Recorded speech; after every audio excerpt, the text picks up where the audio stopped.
everyone, it's Miles Comics. Today is New Comic Book Day. Well, not actually, because as of recording this intro, it's Thursday, but all of the footage from the comic shop takes place on Wednesday, so it's still New Comic Book Day. I picked up a bunch of amazing things, however, I did not get any back issues, and I did forget to get a comic, that being Mask Issue 2, which I'm honestly kind of disappointed about, but, you know. And this week is the start of something that I'm personally going to call Absolute Batman Week, because every book that's associated with Batman in the Absolute Universe has a release coming out this week, which, you know, to be fair, is only 2 books, but still, if I had a nickel for every time, I would have 2 nickels, which isn't a lot, but it's odd that it happened twice. I'd also like to highlight the fact that we are getting a banger installation into the Alex Ross Marvel Dimensions variants. And if you don't know what that is, I'm about to inform you. The legendary artist Alex Ross is releasing a graphic novel called Marvel Dimensions, I think in September. And for the rollout of his release, he is dropping a bunch of just absolutely amazing covers that I've been collecting, you know, pretty advocately, you know. I don't think I said that correctly, but I think you get the point. And some of these are just beautiful. I unfortunately didn't get Namor, so this Human Torch is going to have to find his buddy at another time. But I think for now, this is a banger collection, and I'm super excited because we are getting our first mutant, who's going to be Wolverine. And you may be wondering, but didn't you already go to the comic shop? Yes, I did, and I could just assure you that this variant is just truly spectacular. And of course, now it's time to talk about my polls of the week, but this time it's just the poll of the week, because I only picked up 3 single issues last week to read, and that's kind of why I didn't record it. I'm sorry for the sparse content. I just don't want to post a boring video, you know what I mean? But I think this was a absolutely banger issue. That, of course, is Absolute Martian Manhunter issue 12, the last issue. This ended on kind of a melancholy note, but kind of open-ended, so I hope they reintroduce the Absolute Martian Manhunter in the future. It was kind of sweet, but mostly melancholy, and man, that art is just gorgeous. Every time I pick up this issue, every time I did pick up this issue, because it's no longer an ongoing, I just was amazed by the art every time. And I honestly can't believe that the first Absolute Universe installment is over. It was a great run, and I can't wait to see where the rest of the universe goes. I'm praying he gets reintroduced, though. And since it's the first week after the 4th of July here in the States, I think it's kind of appropriate to introduce a horror story to kind of get us in the mood to celebrate Halloween. And I personally have Love Sickness, written by Junji Ito. The reason why I recommend this instead of Uzumaki is, just in case you're not familiar with Junji Ito, I think you should start with something like this before diving into Uzumaki, so you could truly appreciate his work. And yeah, just like that, let's cut to my past self. And just like that, it's very rainy out there. We are at the comic shop. It is a beautiful day out. I am lying, but it is still a great day for comics. Looking through their new books, I found this absolutely beautiful cover for The Incredible Hulk $2.99. It's like in great condition, you know. White covers like this, you know, they're kind of scary to buy because often you'll find a stain or something on them, but this one looks amazing. Found just an absolutely incredible Todd McFarlane cover. I want to see if they got any more. 354, 351, that's nice, but still not what I'm looking for.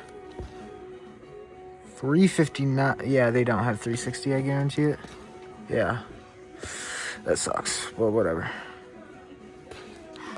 And it's always nice to see a little $20 key at your local comic shop, you know, especially when you're looking through the Silver Age comics. I guess these aren't really Silver Age, but that's fair, since this is titled Batman Miscellaneous Titles. Miscellaneous. Aw, man. And they got 2 issues of Crisis on Infinite Earths, both being newsstands. That's pretty cool. Holy moly, I could actually collect the entire run here. I did not know that. That's cool to know. Whoa. That's beautiful.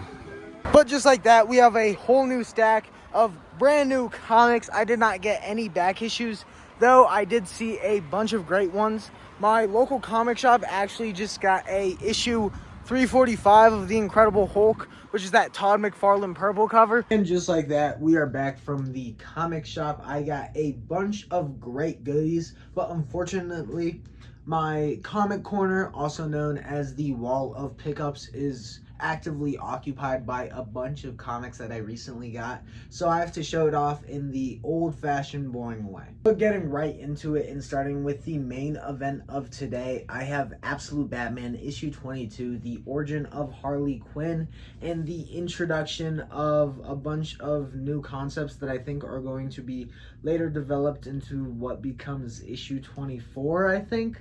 I'm not sure. I'm very excited nonetheless. Then, of course, the thing that makes this week Absolute Batman week, it's Absolute Catwoman issue 2, written by Scott Snyder. The first issue was incredible, so I cannot wait to give the second issue a read. Then I have Bleeding Hearts, written by Dennis Camp, which is just honestly one of my favorite reads right now. It's just truly incredible, and we are finally on issue 6, so it's only a matter of time until you could pick up the trade paperback if you haven't been picking up the single issues yet, and I highly recommend that you do. Then I have an issue with a lot of hype behind it, that being Daredevil issue 4. This is just consistently one of the best-selling comics that I've just recently observed, and it's for great reason. Stephanie Phillips is just going insane on every single issue of this, and the art is just constantly phenomenal. They're just pushing the limits every time. I mean, look at this cover.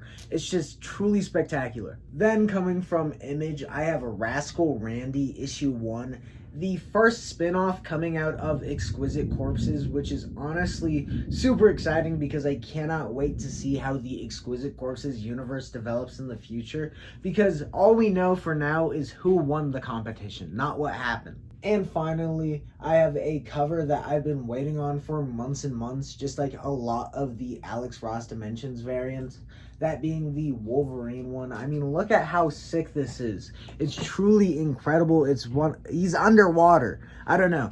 I'm honestly going to make a Wolverine wall with this when the Insomniac game comes out, and I hope to get those Game Select figures to pose with it, because that would just be super sick in my opinion. And I have a prediction of who is going to be my favorite pulls of the week. I have a top 3. First up, of course, that's easy. It's Absolute Batman issue 22. I mean, that's obvious. That's the thing that I went to the comic shop for today. I mean, it's the thing that motivated me, other than you guys, obviously. And, of course, I was talking about how excited I was about it, that being Daredevil issue 4, because this series has just been really incredible so far, and every issue I read just... It amazes me. I don't know. I thought Daredevil was just a character that was already reinvented a lot. So, like, I would enjoy this series, but just not as much as I enjoyed other, defining character, or character-defining series.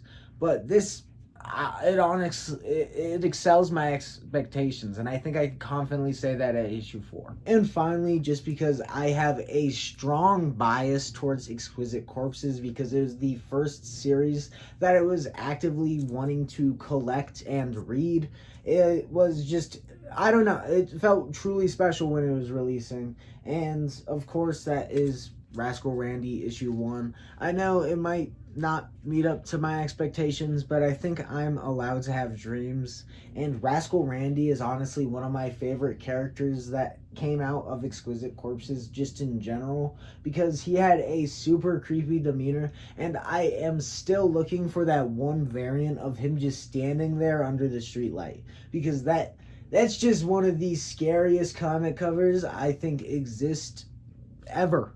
However, unfortunately, I do not have time to read right now because I have a bunch of chores that I need to do personally, just because my room feels like a mess. I need to organize comics and do laundry and just stuff like that. So I'm going to cut the video here, and I hope to see you guys next time. Peace out.